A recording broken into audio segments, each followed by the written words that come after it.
When I was a child, one of my favorite television programs was The Muppet Show. Every night, before I went to bed, I would tune into the show. I would always get so excited when my favorite character, Kermit, appeared.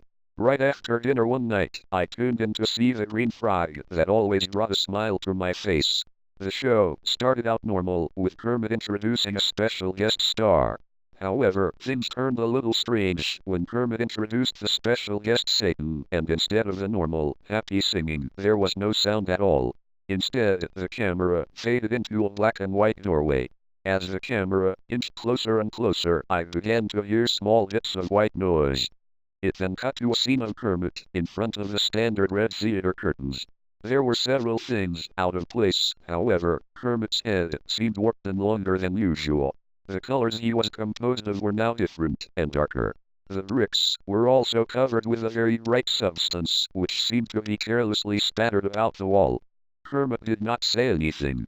Instead, he just stared blankly at the camera, barely moving. I'm not quite sure how long the scene lasted, but to me it seemed to go on forever. Finally, the scene transitioned to a very dimly lit room that seemed to be someone's attic. The film was in black and white again, and the only source of light came from behind some boxes in the back. The room was very dirty and had random objects scattered across the floor. There was a dirty old projector toppled over in the middle of the room as well. I stared at it for a bit until something suddenly moved behind it.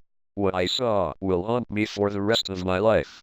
An overstretched, limbless, and filthy Kermit puppet was being slowly dragged across the floor by an unseen string. It looked lifeless until the head began to crane towards the camera, even though no one was puppeteering it.